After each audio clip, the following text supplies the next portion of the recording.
Class 9th जो आपका exam आने वाला है उसमें 100% एक क्वेश्चन पॉलिनोमियल से आएगा, ठीक है, जो कि आपसे कहीं ना कहीं के की वैल्यू पूछेगा और साथ ही साथ एक फैक्टर देगा। अब फैक्टर देगा का क्या मतलब है? फैक्टर देगा का क्या मतलब है? एक पॉलिनोमियल होगा और ये इसका फैक्टर है। अगर बच्चों ये इसका फैक्टर है तो हम यहां से जो x की वैल्यू फाइंड करेंगे और इस पॉलिनोमियल में पुट करेंगे तो रिमाइंडर क्या आएगा? 0।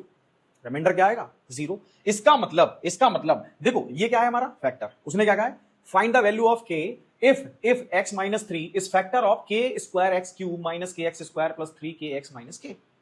तो क्वेश्चन में हमसे क्या कहा गया कि ये फैक्टर है, तो इस फैक्टर के थ्रू सबसे पहले हम क्या करेंगे बच्चों? सबसे पहले सॉल्यूशन, सबसे पहले इस x माइनस 3 को 0 के इक्वल करेंगे और यहां से x की वैल्यू निकालेंगे, ठीक है। This is the critical value. अगर हम आम बोलचाल में कहें तो this is the critical value, extreme value of x, ठीक है। फंक्शन की एक्सट्रीम वैल्यू कहलाती है। अगर ये फैक्टर है, ध्यान से सुनना, अगर ये फैक्टर है तो इस पॉलिनोमियल को ये 0 कर देगी, 0 करेगी ना। ये वैल्यू जो है x इक्वल 3 इसको 0 कर देगी। इसका मतलब जैसे ही मैं x की वैल्यू यहां 3 पुट करूंगा, k square 3 cube minus k 3 square plus 3k into 3 minus k, मैंने क्या किया x माइनस 3 इक्वल 0 करके x की वैल्यू निकाली और x माइनस 3 इसका फैक्टर था, और जो फैक्टर था उसके थ्रू मैंने x की वैल्यू जो निकाली है, this is the zero of polynomial, this is the zero of polynomial. भाई फैक्टर से हमें क्या मिलता है? 0 ही तो मिलता है पॉलिनोमियल का। और अगर हमें 0 ऑफ पॉलिनोमियल मिल गया तो जैसे ही मैं x की वैल्यू यहां पुट करूंगा मुझे क्या मिलेगा? 0। What is the zero of polynomial? सबसे पहले ये जान लेते हैं, ठीक है। बहुत सारे बच्चों को ये क्लियर ही नहीं होता कि जीरो ऑफ पॉलिनोमियल क्या है।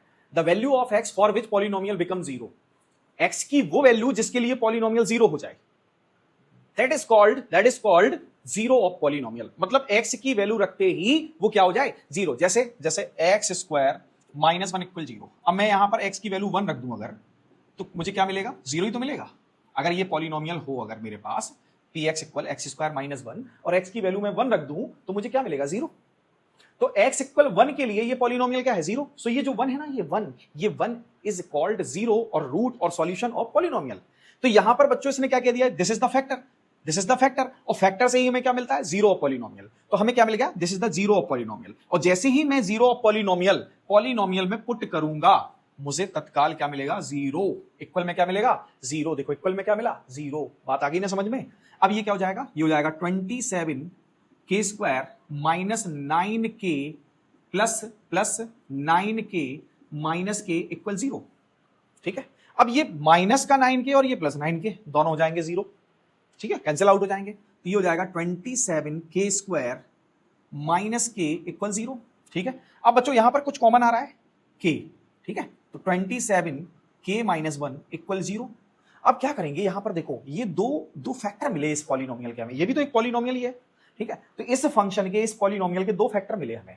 कौन से? एक तो k मिला और दूसरा कौन सा मिला? 27k माइनस 1, 27k माइनस 1, और दोनों का ही प्रोडक्ट क्या है? 0 के इक्वल। इसका मतलब या तो ये 0 होगा या ये 0 होगा या दोनों ही 0 होंगे। भाई दोनों का प्रोडक्ट क्या आ रहा है? 0। दो में से कोई एक 0 होगा या फिर दोनों ही 0 होंगे, है ना, तभी तो प्रोडक्ट 0 आएगा। सो हम k is equal to b0 लिखेंगे और दिस इक्वल टू 0 लिखेंगे, ठीक है। बच्चों बात समझ में आ रही है ना? भाई ये दोनों का प्रोडक्ट 0 है तो या तो ये 0 या ये 0 या दोनों 0। तो हमने क्या कर दिया? दोनों को 0 के इक्वल कर दिया। तो एक तो k की वैल्यू 0 आ गई और दूसरी क्या आएगी? 27k minus 1 is equal to 0।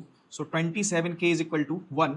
So k is equal to 1/27। This is the final answer. तो समझ में तो आ गया होगा, ठीक है। k की हमारे पास 2 वैल्यूज आ रही हैं। अच्छा 2 वैल्यूज आ रही हैं, इनमें से एडजस्ट कौन सी करेगी? ये क्या दोनों आंसर सही है? ये इनमें से एक ही आंसर सही है? ध्यान से सुनो बच्चों, यहां पर जो पॉलिनोमियल दिया है इसके हर पार्ट में k एडजस्ट कर रहा है। अगर k यहां पर आपने 0 रख दिया तो ये पूरा पॉलिनोमियल 0 पॉलिनोमियल हो जाएगा, तो यहां पर x की कोई बात ही नहीं होगी। तो ऐसी कंडीशन में हम इसको क्या करेंगे? इसको हम नॉट एडजस्ट में ले जाएंगे। दिस इज नॉट एडजस्टेड, ठीक है। ये बात आ गई समझ में? सो हमारा आंसर क्या होगा? k इज इक्वल टू 1/27, ठीक है। क्लियर? अगर बच्चों आपको क्वेश्चन समझ में आया है, मेथड क्लियर हुआ है, तो वीडियो को लाइक करें, चैनल को सब्सक्राइब करें, साथ ही साथ बेल आइकन को जरूर दबा दें और बच्चों अपने दोस्तों को भी शेयर करें। Thank you.